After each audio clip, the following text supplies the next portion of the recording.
मित्रों spectrum high school PS Patel 39 वर्षનો મારો અનુભવ છે એનો હું ટીચિંગમાં ઉપયોગ કરું છું। મારી જુદી જુદી મેથડ જે હું સમજાવતો જાઉં છું। ગુજરાત રાજ્ય લેવલે કેઆરપી આરપી તેમજ શિક્ષણના તમામ ક્ષેત્રોમાં લેખન સહિત તમામ જગ્યાએ કામ કરેલું છે। એવા મારા બહોળા અનુભવનો હું ઉપયોગ મારા ટીચિંગ દરમિયાન કરું છું। મારો લાભ અવશ્ય લેજો એવું ખાસ જણાવું છું। મોર્નિંગ ઓલ ફ્રેન્ડ્સ, હવે આપણે આગળ વધીએ છીએ એમાં ફોસ્ફરસના અપર રૂપો ઉપર આવીએ છીએ। ફોસ્ફરસ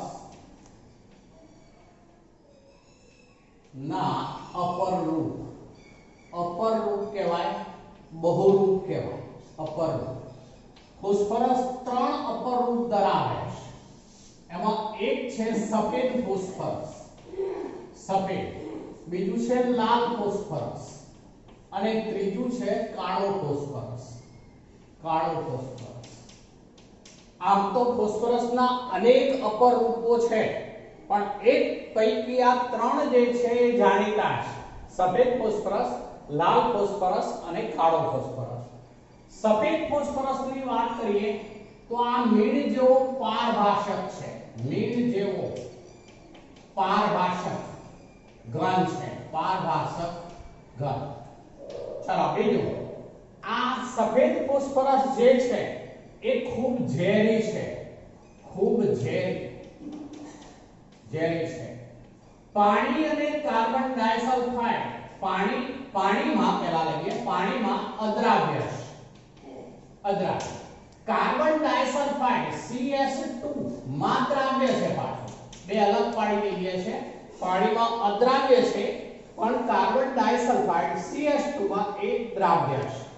સફેદ ફોસ્ફરસ છે એમાં P4 અણુરચના જોવા મળે।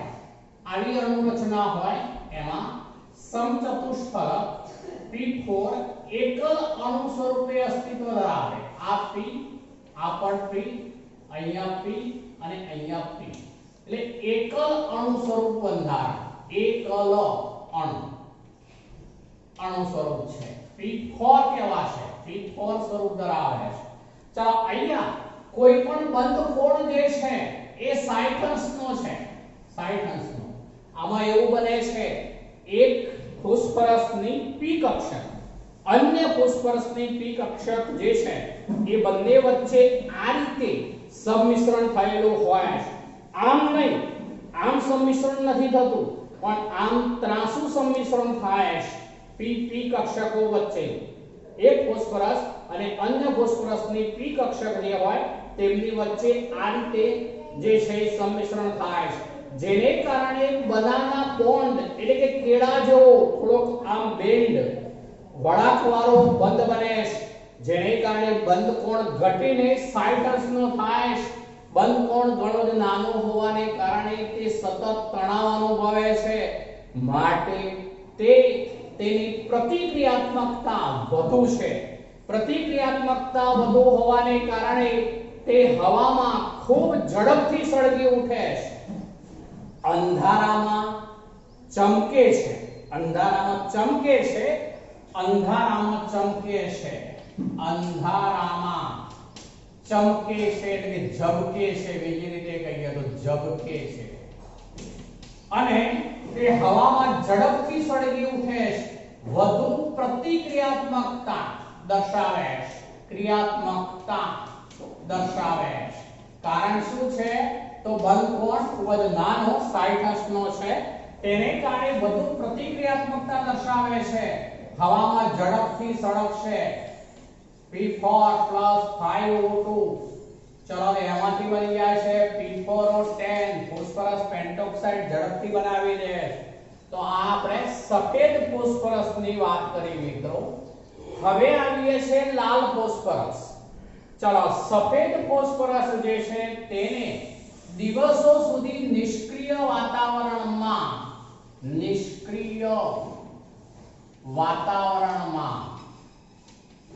સફેદ ફોસ્ફરસની વાત છે, સફેદ ફોસ્ફરસને નિષ્ક્રિય વાતાવરણમાં દિવસો સુધી 573 કેલ્વિન તાપમાને બંધ નળીમાં ગરમ કરીશું બંધ નળીમાં ગરમ કરીશું. બંધ નળીમાં ગરમ કરતા લાલ ફોસ્ફરસ બનશે. લાલ ફોસ્ફરસ બને છે. લાલ ફોસ્ફરસ બને છે. ચલો લાલ ફોસ્ફરસ જે છે એમાં આવું સ્વરૂપ હોય મિત્રો. ચલો આ P આ રીતનું સ્વરૂપ હોય છે. આ P આ P આ P આ પણ P છે મિત્રો. પણ હવે આ વચ્ચેનો બંધ ના હોય, આના જો વચ્ચેનો બંધ ના હોય, એને બદલે આ બાજુથી અન્ય સાથે જોડાય, જેથી મિત્રો આવું બનવાનું એનું બંધારણ આ બહુલક સ્વરૂપ હોય છે. એટલે કે પોલિમેરિક સ્વરૂપ છે. અહીંયા આગળ જોડાણ પાછું હોય, આ બાજુથી જોડાણ હોય તો આ સ્વરૂપમાં હોય પોલિમેરિક કહેવાય. પોલિમેરિક સ્વરૂપ ધરાવે છે. આની પ્રતિક્રિયાત્મકતા ઓછી છે. આની સાપેક્ષમાં પ્રતિક્રિયાત્મકતા ઓછી. પ્રતિક્રિયાત્મકતા ઓછી. ચલો જે લાલ ફોસ્ફરસ છે બિનઝેરી છે. બિનઝેરી એટલે કે ઝેરી નથી. બિનઝેરી શબ્દ વાપરીએ છે. બિનઝેરી એટલે ઝેરી નથી. તે પાણી અને કાર્બન ડાયોક્સાઇડ બંનેમાં અદ્રાવ્ય છે. CH2 બંનેમાં અદ્રાવ્ય છે. અદ્રાવ્ય. ચલો વધુ સ્થાયી આની સાપેક્ષમાં પ્રતિક્રિયાત્મકતા ઓછી એટલે સ્થાયીતા વધુ છે. ચલો તો આ બેમાં આપણે તફાવતના અમુક મુદ્દાઓ લઈએ. તો આ P4 એકલ અણુ સ્વરૂપે ધરાવે, જ્યારે આ જે છે પોલિમેરિક છે. આ અંધારામાં ચમકે છે, આ અંધારામાં ચમકતો નથી. ચમકતો નથી. ચલો પછી આની પ્રતિક્રિયાત્મકતા વધુ છે સફેદ ફોસ્ફરસની, જ્યારે લાલ ફોસ્ફરસની પ્રતિક્રિયાત્મકતા ઓછી છે. ચલો પછી જે સફેદ ફોસ્ફરસ છે એ ખૂબ ઝેરી છે, જ્યારે લાલ ફોસ્ફરસ બિનઝેરી છે. સફેદ ફોસ્ફરસ પાણીમાં અદ્રાવ્ય, CH2 માં દ્રાવ્ય, જ્યારે લાલ ફોસ્ફરસ પાણી અને CH2 બંનેમાં અદ્રાવ્ય છે. તો આ તફાવતના મુદ્દાઓ તરીકે પણ આપણે કામ લાગશે મિત્રો. અને હવે આવીએ છે કાળો ફોસ્ફરસ. કાળો ફોસ્ફરસ જે છે એને લાલ ફોસ્ફરસને ઊંચા દબાણે ગરમ કરવાથી કાળો ફોસ્ફરસની શ્રેણી રચાય છે. પણ એમાં કાળા ફોસ્ફરસમાં એમાં બે સ્વરૂપો છે પાછા. એમાં આલ્ફા કાળો ફોસ્ફરસ અને બીજો છે બીટા કાળો ફોસ્ફરસ. ચલો આલ્ફા કાળો ફોસ્ફરસ બનાવવો છે તો એને માટે લાલ ફોસ્ફરસને નિષ્ક્રિય વાતાવરણમાં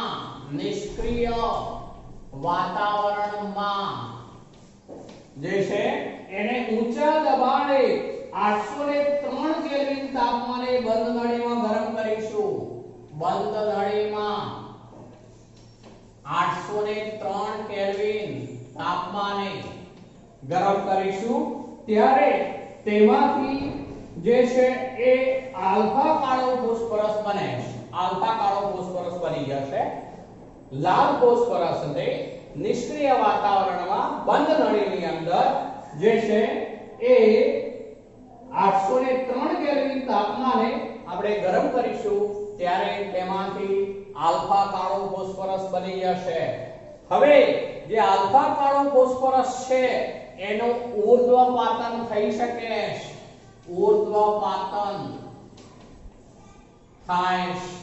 ઊર્ધ્વપાતન થાય છે આલ્ફા કાળા ફોસ્ફરસનું, જેને કારણે મોનોક્લિનિક અથવા રોમ્બિક હેન્ટ્રલ સ્વરૂપ બંધારણ ધરાવે છે.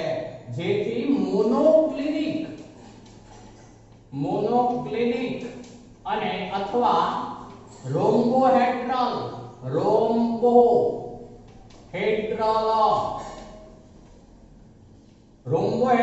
પારદર્શક સ્વરૂપો ધરાવે છે. રોમ્બોહેડ્રલ અપારદર્શક છે. રોમ્બોહેડ્રલ અપારદર્શક સ્વરૂપો એ પ્રાપ્ત કરે છે. મોનોક્લિનિક અથવા રોમ્બોહેડ્રલ ઉર્ધ્વપાતન પામે છે તેને કારણે. ફરીથી એક વાર બોલું છું, ઉર્ધ્વપાતન થાય જ્યારે આલ્ફા કાળા ફોસ્ફરસનું ત્યારે તેમાંથી મોનોક્લિનિક અથવા રોમ્બોહેડ્રલ અપારદર્શક સ્વરૂપો મળતો હોય છે. બીટા કાળો ફોસ્ફરસની વાત કરીએ તો એમાં સફેદ ફોસ્ફરસ જે હોય, સફેદ ફોસ્ફરસ જે છે ને ઊંચા દબાણે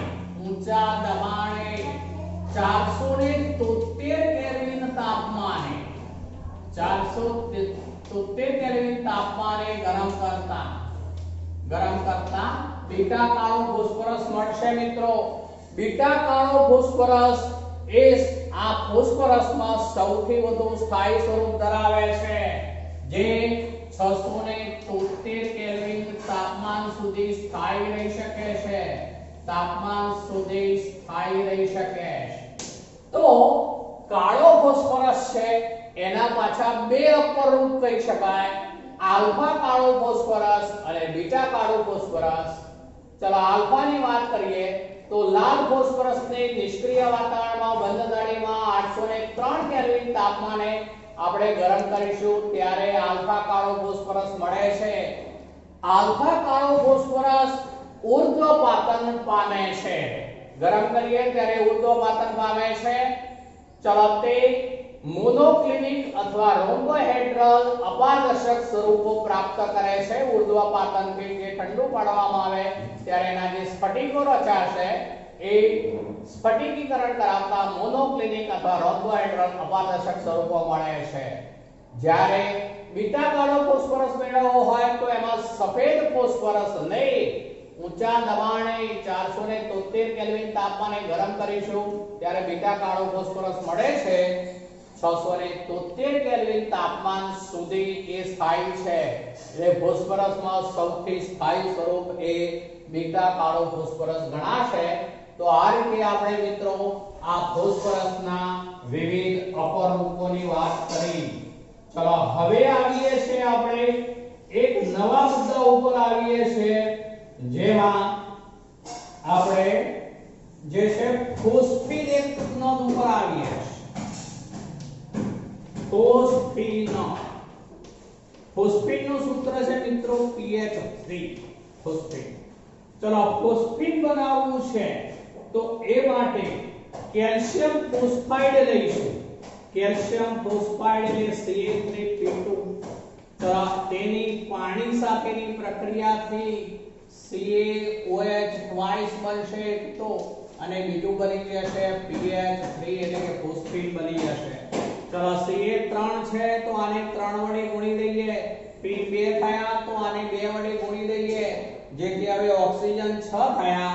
ઓક્સિજન 6 થયા હોવાથી આ 6N2O લઈ લઈએ તો હાઇડ્રોજન હવે 6 × 12, હાઇડ્રોજન આ 2 કરી 6 ને 6 12 બેલેન્સ. બરોબર. ચલો એ જ રીતે કેલ્શિયમ ફોસ્ફાઇડ જે છે એની HCl સાથે પ્રક્રિયા કરાવીએ તો CaCl2 બનશે અને pH3 બની જશે ફોસ્ફિન. ચલો આમાં પણ Ca3 છે તો આને 3 વડે ગુણી દઈએ. ચલો તો Cl જે છે એ 2 તરી 6 થયા માટે આને 6 વડે ગુણી દઈએ, Cl 6 થઈ ગયા. ચલો ટ્વાઇસ pH3 લઈ લઈએ એટલે P2 થયા અને હાઇડ્રોજન 6 તો હાઇડ્રોજન 6.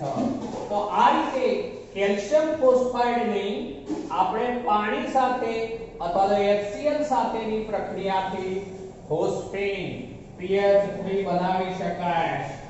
એ ઉપરાંત જે શ્વેત ફોસ્ફરસ છે, સફેદ ફોસ્ફરસ છે, એની જ્યારે આના માટે પણ એક પ્રક્રિયા છે બીજી આ જે આમાં રિપીટ થશે એટલે ત્યાં આગળ મેં નથી લીધી. સફેદ ફોસ્ફરસ જે છે એને NaOH ના દ્રાવણ સાથે આપણે ગરમ કરીએ તો એમાંથી પણ ફોસ્ફિન બની જાય છે pH3. આ દરમિયાન NaH2PO2 ને કહેવાશે સોડિયમ, પછી હાઇપોફોસ્ફાઇટ, સોડિયમ હાઇપોફોસ્ફાઇટ નામમાં બરોબર ધ્યાન રાખવાનું. સોડિયમ હાઇપોફોસ્ફાઇટ પણ હવે બેલેન્સ કરીએ મિત્રો.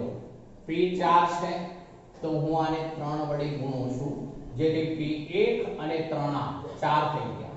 સોડિયમ 3 થયા, હું આને 3 વડે ગુણું છું જેથી હવે હાઇડ્રોજન થયા. જુઓ P તો 4 થઈ ગયા, આ 3 P અને 1 P એટલે 4 એટલે પણ હવે હાઇડ્રોજન અને ઓક્સિજન ઉપર આવવું છે. હાઇડ્રોજન જે છે અહીંયા તો અત્યારે 3 ને 2 5 જ છે. અહીંયા હાઇડ્રોજન થયા 3 દુના 6 6 3 9. આ 3 ફિક્સ થઈ ગયા તો 6 બાકી રહ્યા માટે આ 3H2O લઈ લઉં છું. જુઓ 3H2O. તો હવે હાઇડ્રોજન 3 આ અને 3 દુના 6 તો અહીંયા હાઇડ્રોજન આ 3 દુના 6 3 આ 9 થઈ ગયા. ઓક્સિજન ગણો તો 3 અને 3 6 ઓક્સિજન 3 દુના 6. તો આ રીતે સફેદ ફોસ્ફરસ જે છે તેને NaOH ના દ્રાવણ સાથે ઉકાળવામાં આવે છે. ઉકળતું NaOH લઈએ, ઉકળતા NaOH ના દ્રાવણ સાથે સફેદ ફોસ્ફરસ જે છે એને ગરમ કરીએ એટલે એમાંથી પણ ફોસ્ફીન બને છે. PH3 ફોસ્ફીન બને છે. હવે આ જે ફોસ્ફીન છે એ પોતે આમ તો શુદ્ધ અવસ્થામાં હોય, શુદ્ધ અવસ્થામાં ફોસ્ફીન અજ્વલનશીલ છે, પરંતુ જ્યારે ફોસ્ફીનમાં અશુદ્ધિ તરીકે P2H4 દાખલ થાય, P2H4 કે પછી અન્ય અશુદ્ધિઓ હોય, P4 ની બાષ્પની હાજરી હોય તો એ વખતે જ્વલનશીલ બને છે, એટલે કે સળગી ઉઠવાની ક્ષમતા ધરાવે છે. ફરીથી બોલું છું, શુદ્ધ PH3 અજ્વલનશીલ છે, પરંતુ જ્યારે તેમાં P2H4 અશુદ્ધિ રૂપે હોય અથવા તો ફોસ્ફરસ P4 ની બાષ્પ રહેલી હોય તો એ વખતે તે જ્વલનશીલ બને છે. તો એમાં રહેલી અશુદ્ધિઓ દૂર કરવી જરૂરી હોય. એ અશુદ્ધિઓ દૂર કરવા માટે પહેલા જે આ PH3 છે તેને HI માં દ્રાવ્ય કરવામાં આવે છે, જેથી તેમાંથી ફોસ્ફોનિયમ આયોડાઇડ PH4I બની જાય. PH3 ફોસ્ફીન એ પોતે બેઝ તરીકે વર્તશે, HI પોતે એસિડ છે માટે HI હાઇડ્રોઆયોડિક એસિડ ની અંદર ફોસ્ફીન દ્રાવ્ય થતા ફોસ્ફોનિયમ આયોડાઇડ બનાવે. હવે એ ફોસ્ફોનિયમ આયોડાઇડ જે બન્યું છે તેની KOH સાથે પ્રક્રિયા કરાવીએ, KOH સાથે, ત્યારે તેમાંથી મિત્રો પાછું KI બની જશે, શુદ્ધ સ્વરૂપે ફોસ્ફીન બની જશે. Phosphine plus KI plus H2 પાછું પાણી બની જશે. શુદ્ધ ફોસ્ફીન આપણે પ્રાપ્ત કરી શકીશું, જેથી ફોસ્ફીનનું શુદ્ધિકરણ કરાવવા માટે તેને પહેલા HI માં દ્રાવ્ય કરીશું. HI પોતે એસિડ છે, ફોસ્ફીન બેઝિક છે માટે ફોસ્ફોનિયમ આયોડાઇડ બની જશે, જે હવે KOH જે છે એમાં ઉમેરવામાં આવે એટલે એમાંથી KI બનશે, H2O દૂર થશે અને ફોસ્ફીન શુદ્ધ સ્વરૂપે મળશે. તો આ રીતે ફોસ્ફીનને શુદ્ધ કરવામાં આવે છે. આ ફોસ્ફીન છે તે સડેલા ઈંડા જેવી વાસ ધરાવતો ખૂબ જ ઝેરી વાયુ છે. સડેલા ઈંડા જેવી વાસ ધરાવતો ખૂબ જ ઝેરી વાયુ છે. તે HNO3 Cl2 કે Br2 જેવા ઓક્સિડેશન કર્તાઓ સાથે પ્રક્રિયા કરે છે ત્યારે વિસ્ફોટક તરીકે વર્તે છે. ફરીથી બોલું છું, ફોસ્ફીન જે છે એ HNO3 Cl2 કે Br2 સાથે જ્યારે પ્રક્રિયા કરશે, એવા ઓક્સિડેશન કર્તાઓ સાથે પ્રક્રિયા કરશે ત્યારે તે વિસ્ફોટક તરીકે વર્તે છે. ચલો, આ PH3 જે છે એ અલ્પ પ્રમાણમાં પાણીમાં દ્રાવ્ય છે. PH3 નું પાણીમાં દ્રાવણ પ્રકાશની હાજરીમાં લાલ ફોસ્ફરસ અને H2 બનાવે છે, પરંતુ જ્યારે ફોસ્ફીન જે છે એ કોપર સલ્ફેટ CuSO4 કે મર્ક્યુરી ક્લોરાઇડ HgCl2 જેવા ધાતુ ક્ષાર સાથે ફોસ્ફીનની જ્યારે પ્રક્રિયા થાય છે ત્યારે તેમાંથી પાછું અહીંયા આમાં પહેલામાં બનશે CO3P2 કોપર ફોસ્ફાઇડ બની જશે અને H2SO4 બનશે. હવે એને બેલેન્સ કરી લઈએ. જુઓ CO3 છે તો આને 3 વડે આપણે ગુણવું પડશે, P2 છે તો આને 2 વડે ગુણવું પડશે, સલ્ફર 3 થયા માટે આને 3 વડે ગુણી દઈએ તો હવે હાઇડ્રોજન 3 ગુણા 6, હાઇડ્રોજન 6, ઓક્સિજન 4 તારીખ 8, ઓક્સિજન 12 બેલેન્સ થઈ ગયું. જો તો આ રીતે CO3P2 એટલે કોપરનો ફોસ્ફાઇડ બન્યો. અર્થ એવો થશે કોપર સલ્ફેટ હતું ક્ષાર, એમાંથી કોપર ફોસ્ફાઇડ બની ગયું. ચલો બીજું બને છે આની સાથે HgCl2 સાથે જ્યારે PH3 ની પ્રક્રિયા થાય છે ત્યારે બનશે એમાંથી Hg3P2 બને છે, મર્ક્યુરિક ફોસ્ફાઇડ બનશે, મર્ક્યુરિક ફોસ્ફાઇડ Hg2+P3-. ચલો અને બીજું બનશે આ દરમિયાન HCl બને છે. બેલેન્સ કરીએ તો Hg3 છે તો આને 3 વડે ગુણી દઈએ. ચલો P2 છે તો આને 2 વડે ગુણી દો. ચલો હવે જે છે એમાં આ બાજુ આપણે વાત કરીએ તો Cl 3 ગુણા 6 Cl હોવાથી આ 6 વડે ગુણી દઈએ. ચલો હવે હાઇડ્રોજન 3 ગુણા 6 તો હાઇડ્રોજન પણ 6 થઈ ગયા, બેલેન્સ થઈ ગયું. જુઓ તો આ રીતે કોપર અને મર્ક્યુરી જેવા ક્ષાર જે છે ધાતુ ક્ષાર સાથે PH3 ની પ્રક્રિયા થવાથી ધાતુના ફોસ્ફાઇડ અનુવર્તી ફોસ્ફાઇડ સંયોજનો બનાવે છે. આમાં H2SO4 બને જ્યારે બીજાની અંદર જે છે એ HCl બનશે. ચલો હવે આ જે PH3 છે એ PH3 પોતે બેઝિક છે. આમ તો NH3 જેવું બંધારણ હોય એનું મિત્રો, આવું બંધારણ હોય P, આ બાજુ જે છે એક H છે, ચલો આ બાજુ જે છે એ બીજો H છે અને આ બાજુ જે છે એ ત્રીજો H છે. ચલો પિરામિડલ શંકુ આકાર ધરાવે અને આ ફોસ્ફરસ પાસે એક અબંધકારક ઇલેક્ટ્રોન યુગ્મ ધરાવતી કક્ષક હોય. આ ફોસ્ફરસ sp3 સંકૃત હોય પરંતુ એમાં 3 બંધકારક કક્ષકો હોવાને કારણે આ અબંધકારક ઇલેક્ટ્રોન યુગ્મ એમના ઉપર અપાકર્ષણ બળ લાગુ પાડશે, જેને કારણે ભલેને sp3 સંકરણ થયેલું હોવા છતાં પણ કોઈ પણ બંધ કોણ જે છે એ 129.28 કલાથી ઘટી જશે. તો આમાં PH3 માં બંધ કોણ જે છે એ ઘટે છે. બરોબર ધ્યાન રાખજો. બીજું ફોસ્ફરસ ઉપર અબંધકારક ઇલેક્ટ્રોન યુગ્મ હોવાને કારણે તે લુઈસ બેઝ તરીકે વર્તે છે, પણ NH3 કરતા એમોનિયા કરતા નિર્બળ બેઝ તરીકે વર્તે છે. એમોનિયા ખુદ નિર્બળ બેઝ જ છે પણ એના કરતા પણ PH3 વધુ નિર્બળ બેઝ તરીકે વર્તે છે. PH3 બેઝિક છે, ચલો જેને કારણે તે એસિડ તરીકે HBr લીધો હોય આપણે હાઇડ્રોબ્રોમિક એસિડ તો એની સાથે પ્રક્રિયા કરશે જેમાંથી PH4Br બનાવશે. એટલે કે ફોસ્ફોનિયમ બ્રોમાઇડ બન્યું. આ ફોસ્ફોનિયમ આયોડાઇડ છે, આ ફોસ્ફોનિયમ બ્રોમાઇડ બની ગયું મિત્રો. જ્યારે ફોસ્ફોનિયમ આયન બને ત્યારે PH4+ કહેવાશે I-, આમાં PH4+ કહેવાય Br-, તો PH4+ આયન ફોસ્ફોનિયમ આયન કહેવાય. એમોનિયમ આયનને NH4+ જેમ કહીએ છે એમ અહીંયા PH4+ આયન ફોસ્ફોનિયમ આયન બન્યો કહેવાશે.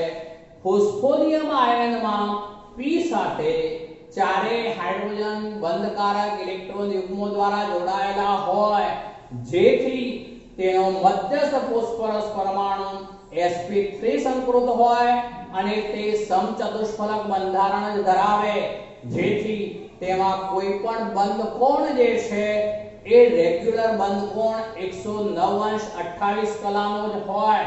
માટે PH4+ ફોસ્ફોનિયમ આયનમાં બંધ કોણ 109.28 કલાનો હોય છે, જ્યારે pH3 માં પણ ફોસ્ફરસ મધ્યસ્થ પરમાણુ sp3 સંકૃત હોવા છતાં પણ એમાં 3 જ બંધકારક કક્ષકો, એક અબંધકારક ઇલેક્ટ્રોન યુગ્મ ધરાવતી કક્ષક, જે બંધકારક કક્ષકો ઉપર વધુ અપાકર્ષણ બળ લાગુ પાડે. બંધકારક વચ્ચે જે અપાકર્ષણ બળ હોય એના કરતા અબંધકારક અને બંધકારક વચ્ચે અપાકર્ષણ બળ વધુ હોય, જેને કારણે એમાં બંધ કોણ 109.28 કલા ન રહી શકે, એ ઘટી જશે, એના કરતા નાનો બંધ કોણ બનશે. તો બરાબર એ ધ્યાન રાખીશું. ચલો આ ફોસ્ફેટ જે છે મિત્રો, એનો ઉપયોગ ખાસ કરીને જે છે એ હોલ્મ સિગ્નલ તરીકે થાય છે. એનો ઉપયોગ હોલ્મ સિગ્નલ તરીકે થાય છે, જે દરિયાઈ સિગ્નલ છે, દરિયાઈ સિગ્નલ. હવે એનો અર્થ શું છે એ બોલું છું, ધ્યાન રાખજો. એમાં કેલ્શિયમ કાર્બાઇડ CaC2 એક પાત્રમાં અને બીજા પાત્રમાં કેલ્શિયમ ફોસ્ફાઇડ Ca3P2 લેવામાં આવે છે. બે પાત્રો હોય, એમાં એકમાં કેલ્શિયમ કાર્બાઇડ, બીજા પાત્રની અંદર કેલ્શિયમ ફોસ્ફાઇડ હોય છે. બંને પાત્રો આ રીતે ભેગા હોય, બંનેમાં નાના છિદ્રો પાડી અને દરિયામાં પાણીમાં તરતા મૂકી દેવામાં આવે છે. એટલે ધીમે ધીમે તેની અંદર પાણી દાખલ થશે મિત્રો. પાણી દાખલ થવાને કારણે રાસાયણિક પ્રક્રિયા દ્વારા ફોસ્ફીન ઉત્પન્ન થાય છે. એ રાસાયણિક પ્રક્રિયા દ્વારા જે ફોસ્ફીન બનશે એ હવામાંના ઓક્સિજનને કારણે એ જ્વલનશીલ બનતા એ જળહરી ઉઠે છે, એટલે કે સળગી ઉઠે છે, જેને કારણે રાતના સમયે દરિયાની અંદર દીવડા તરતા દેખાશે. જેથી કોઈ પણ સ્ટીમર હોય તો એ ત્યાં આગળ માનો કે ઊભી રહેલી હોય તો એની આસપાસ આ જે સિગ્નલ તરીકે કામ લાગે છે, જેથી રાતના સમયે ખૂબ દૂરથી અન્ય કોઈ સ્ટીમર આવતી હોય તો જે ઊભી રહેલી સ્ટીમર હોય એની સાથે અથડાઈ ન જાય એટલા માટે એક પ્રકારના સિગ્નલ તરીકે કામ આપતા હોવાથી તેને હોલ્મ સિગ્નલ, દરિયાઈ સિગ્નલ કહેવાશે. જેમાં ફરીથી એક વખત બોલું છું, કેલ્શિયમ કાર્બાઇડ અને કેલ્શિયમ ફોસ્ફાઇડ હોય છે. એવા બે પાત્રો જે હોય એમાં નાના છિદ્રો પાડી અને દરિયાના પાણીમાં તરતા મૂકી દેવામાં આવે, ત્યારે ધીમે ધીમે તેઓ પાણીના સંપર્કમાં આવશે, જેથી પાણી સાથે પ્રક્રિયા કરી ફોસ્ફીન ઉત્પન્ન કરશે. એ ફોસ્ફીન હવામાંના ઓક્સિજનને કારણે જ્વલનશીલ બનવાથી સળગે છે, જેને કારણે દીવડા પ્રગટાવ્યા હોય એવું લાગશે. એક જાતની સિરીઝ બની જશે એમ કહી શકીએ.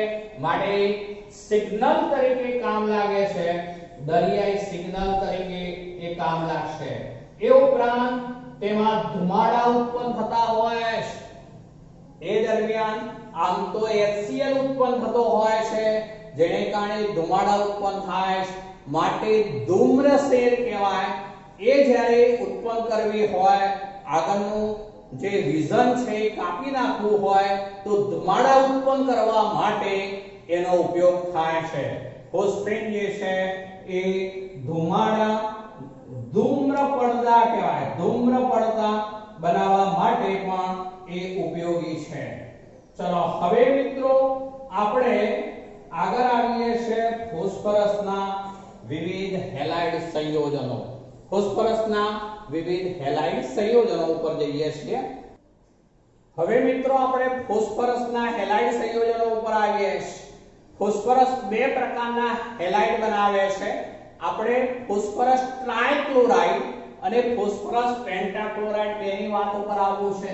તો એમાં લઉં છું પહેલા ફોસ્ફરસ ટ્રાયક્લોરાઇડ. ફોસ્ફરસ ટ્રાયક્લોરાઇડ.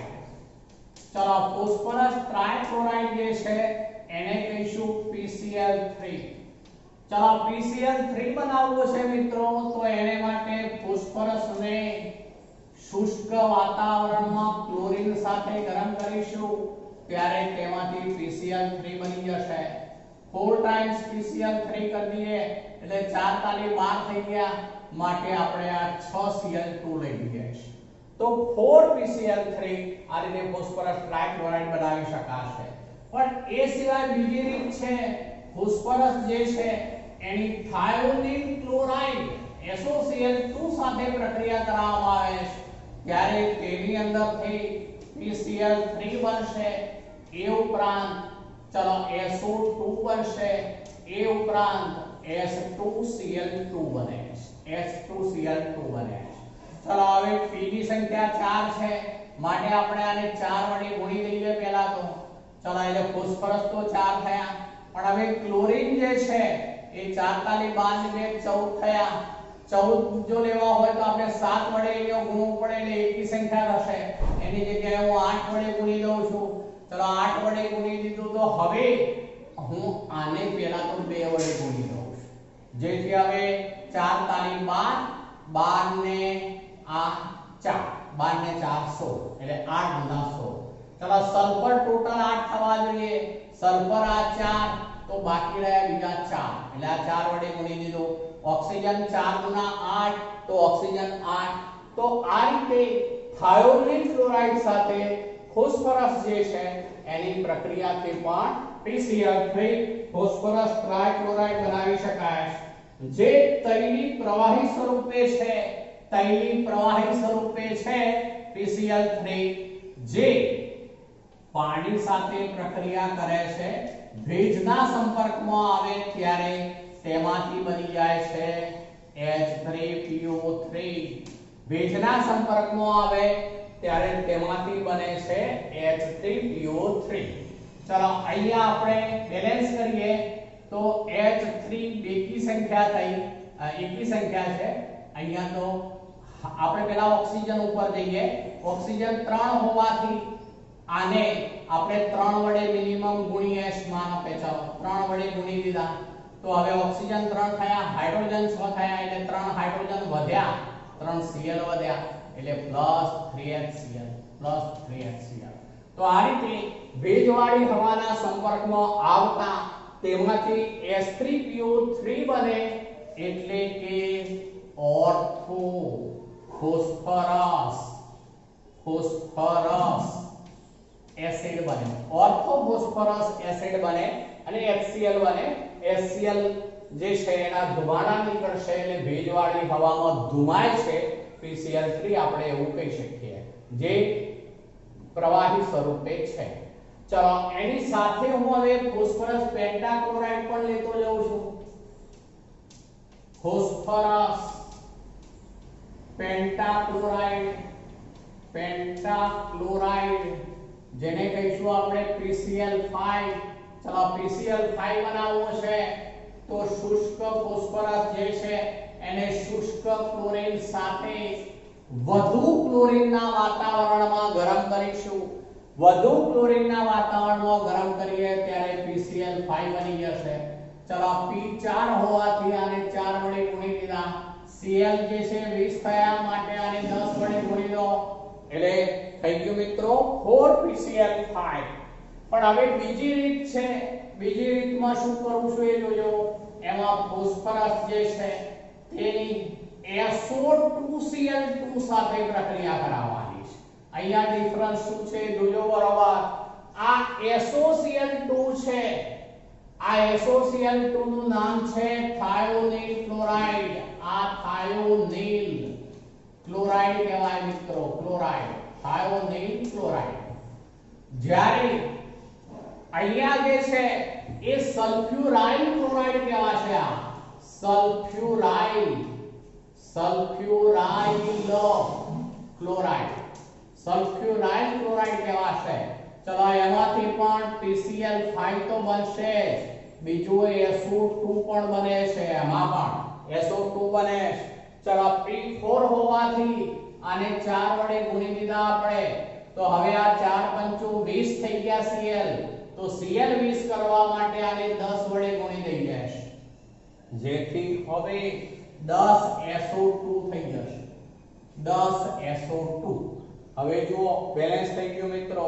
તો આ જે છે P4 10 SO2Cl2 થશે 4 PCl5 10 SO2 અહીંયા શું હતું P4 8 SOCl2 આ થાયોડિન ક્લોરાઇડ હતું પેલો સલ્ફ્યુરાઇલ ક્લોરાઇડ છે બેનો ડિફરન્સ છે ધ્યાન રાખીશું આમાં 4 ટાઈમ્સ PCl3 બને પેલામાં 4 ટાઈમ્સ PCl5 બને આમાં 4 SO2 પેલામાં 10 SO2 આમાં 2 ટાઈમ્સ H2Cl2 પણ બને છે આ બાબત બરોબર ધ્યાન રાખીશું પેલામાં એવું નહીં બને કોઈ આડ પેદાશ અન્ય જે છે તે આ જે છે થાયોનિલ ક્લોરાઇડ સાથેની પ્રક્રિયાથી આ તૈલીય પ્રવાહી સ્વરૂપે બને છે જ્યારે PCl5 એ પાવડર સ્વરૂપે છે મિત્રો PCl5 પાવડર સ્વરૂપ બંધારણ ધરાવે છે ચલો PCl5 પણ ભેજવાળી હવામાં ધુમાય છે PCl5 પાણી સાથે પ્રક્રિયા થાય ત્યારે પહેલા સ્ટેપમાં આવું બને એમાંથી PuCl3 બને અને HCl બને H2 તો હું આ twice HCl કરી દઉં છું જુઓ તો Cl ટોટલ 5 તો 3 ને 2 5 આ બની ગયું એ ફોસ્ફરસ ઓક્સીક્લોરાઇડ છે આ ફોસ્ફરસ હાઇપોક્લોરાઇડ અથવા ફોસ્ફરસ ઓક્સીક્લોરાઇડ છે એવું બોલાય છે મિત્રો ચલો હવે જો તેને બદલે હવે PuCl3 ફરીથી પણ પાણીના અણુઓ સાથે પ્રક્રિયામાં આવે હવે પાણીના અણુઓ સાથે ફરીથી પ્રક્રિયામાં આવે ત્યારે છેવટે બનશે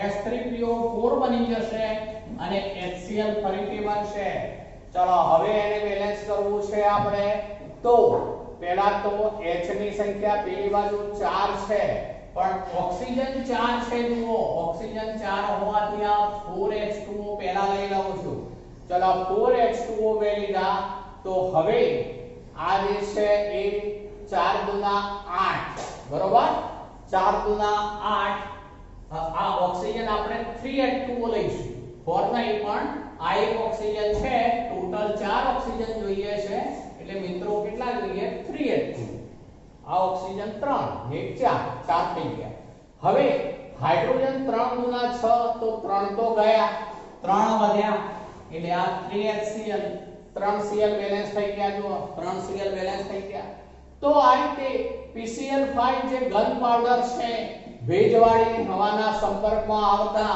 પહેલા ઓછું પ્રમાણ હોય ત્યારે ફોસ્ફરસ ઓક્સીક્લોરાઇડ બને ફોસ્ફરસ હાઇપોક્લોરાઇડ બને અને એ દરમિયાન 2HCl મુક્ત થશે જેથી ધુમાડા નીકળશે ધુમાય છે વધુ પ્રમાણમાં હવે જ્યારે પાણીના અણુઓ સાથે સંપર્કમાં આવશે ત્યારે ઓર્થોફોસ્ફોરિક એસિડ બને આને કહેવાય ઓર્થોફોસ્ફોરિક એસિડ બની ગયો આ બેનો સરવાળો કરીએ આપણે તો જો PuCl3 ઉડી જાય તો ડાયરેક્ટ કહું તો આવું કહેવાય PCl5 4H2O તો એમાંથી બની ગયું કહેવાય H3PO4 5HCl H3PO4 5HCl તો આમાં PCl3 જે છે એની પાણી સાથેની પ્રક્રિયાથી ઓર્થોફોસ્ફરસ એસિડ બને જ્યારે PCl5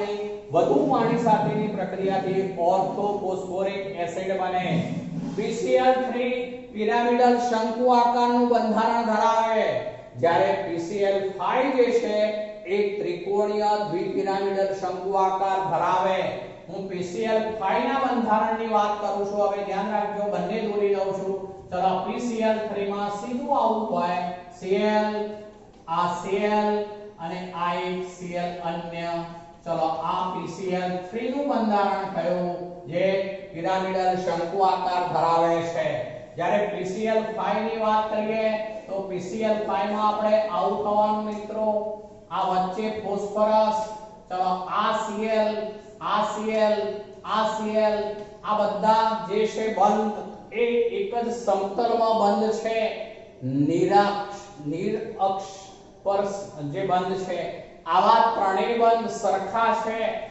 આ કોઈ પણ બંધ કોણ લઈએ આમાં તો એ 120 અંશનો હોય મિત્રો કોઈ પણ બંધ કોણ 120 અંશનો આ ત્રણેય બંધ સમાન છે અને ટૂંકા છે, પણ આ ચોથો બંધ અને આ પાંચમો બંધ, આ બે બંધ જે છે એ અક્ષીય બંધ કહેવાશે. આ નિરક્ષીય બંધ અથવા વિષુવવૃત્ત બંધ એક જ સમતલમાં પ્રત્યેક બંધ કોણ જે છે 120 નો, પણ CL dash P dash CL આ બંધ કોણ જે છે 90 નો હોય. આ અક્ષીય રેખાઓ ઉપર જે બંધ છે એ બંધ વધુ લાંબા છે, કારણ કે આમાં અપાકર્ષણ વધુ થતું હોય, જેથી આ બંધ જે છે અક્ષીય બંધો એ નિરક્ષીય બંધો કરતા વધુ લાંબા હોય. આ આકાર એ ત્રિકોણીય દ્વિપિરામિડલ શંકુ આકાર કહેવાશે મિત્રો. ત્રિકોણીય દ્વિપિરામિડલ શંકુ આકાર કહેવાશે. PCl5 આવો આકાર ધરાવે છે. બંનેમાં એક જ સરખી રાસાયણિક પ્રક્રિયાઓ જોવા મળશે. દાખલા તરીકે આપણે C2H5OH આલ્કોહોલ લીધો છે કે પછી કોઈ પણ કાર્બોક્સિલિક એસિડ લીધો છે, એની PCl3 સાથે પ્રક્રિયા કરાવીએ, OH નું Cl દ્વારા વિસ્થાપન થઈ જશે, જેથી C2H5Cl બનશે વત્તા H3PO3 બનશે. એવી જ પ્રક્રિયા PCl5 સાથે પણ સેમ પ્રક્રિયા, પણ ડિફરન્સ કેવી રીતે લઉં છું એ જોજો. એમાં પણ C2H5Cl બનશે, OH નું Cl દ્વારા વિસ્થાપન C2H5Cl plus 3 times plus H3PO3 એમાં પણ બનશે. C2H5OH વત્તા PCl3, તો એમાં આમાં જે છે બેલેન્સ કરવામાં આપણે આવું લેવું પડશે મિત્રો. POCl3 બને, બીજું C2H5Cl બને, બીજું POCl3 બને અને ત્રીજું HCl બનાવીશું, HCl. તો હવે જુઓ Cl5 થવા જોઈએ, Cl1 ને 3 4 ને 5. આમાં ને એમાં ડિફરન્સ આવ્યો જુઓ. આમાં C2H5Cl બને, H3PO3 બને, જ્યારે આમાં C2H5Cl બને, POCl3 અને HCl બને. બંનેમાં શું થયું? OH નું Cl દ્વારા વિસ્થાપન. એવો જ એસિડિક એસિડ સાથે PCl3 ની પ્રક્રિયા કરાવીએ, આ OH નું જ Cl દ્વારા વિસ્થાપન કરાવી દેવાનું, એટલે CH3COCl એસિડ ક્લોરાઇડ બની ગયું, પ્લસ આમાં પણ H3PO3 જ બને, H3PO3. તો એ વડે બેલેન્સ કરવું પડશે આ બંનેમાં, તો આને 3 વડે ગુણવા પડશે મિત્રો. એ જ રીતે આને પણ આપણે 3 વડે ગુણવા પડશે. અહીંયા બેલેન્સ કરવા માટે 3 વડે ગુણવું પડે, ત્યારે C2H5 3 થયા, માટે અહીંયા પણ હવે હું ગુણું છું જોજો 3 વડે. એ જ રીતે આને પણ 3 વડે ગુણી દઉં. બેલેન્સ હવે કર્યું મેં, ધ્યાન રાખજો. 3 times C2H5OH વત્તા PCl3, 3 times C2H5Cl વત્તા H3PO3. જ્યારે આમાં 3 times CH3COOH વત્તા PCl3, 3 times CH3COCl વત્તા H3PO3. બંનેમાં ચાહે આલ્કોહોલ હોય કે કાર્બોક્સિલિક એસિડ હોય, PCl3 ની પ્રક્રિયાથી OH નું Cl દ્વારા વિસ્થાપન થઈ જાય, પણ આ 3 times ફરજિયાત લેવા પડશે બેલેન્સ કરવા માટે. જ્યારે અહીંયા સીધું જ થઈ જાય છે બેલેન્સ, પણ એમાં POCl3 અને HCl લેવું પડે. એવી જ પ્રક્રિયા આની લઈએ તો CH3COOH વત્તા PCl5, તો એમાંથી CH3COCl વત્તા POCl3 વત્તા HCl. તો એમાં Cl5 સીધા બેલેન્સ થઈ ગયા છે, જુઓ 3 ને 1 4 ને 1 5. તો આ બંને સેમ પ્રક્રિયાઓ છે, બંનેમાં OH નું Cl દ્વારા વિસ્થાપન, પણ ડિફરન્સ એ બન્યો કે આમાં H3PO3 બને, બેલેન્સ કરવા 3 ગણા કરવા પડે, જ્યારે પેલામાં POCl3 અને HCl બને. આ તફાવત છે મિત્રો, યાદ રાખીશું, બરાબર. તો આ બંને ટૂંકનો જે છે એ દ્રષ્ટિએ પણ અગત્યની છે મિત્રો. આજે આટલે સુધી રાખીએ છીએ.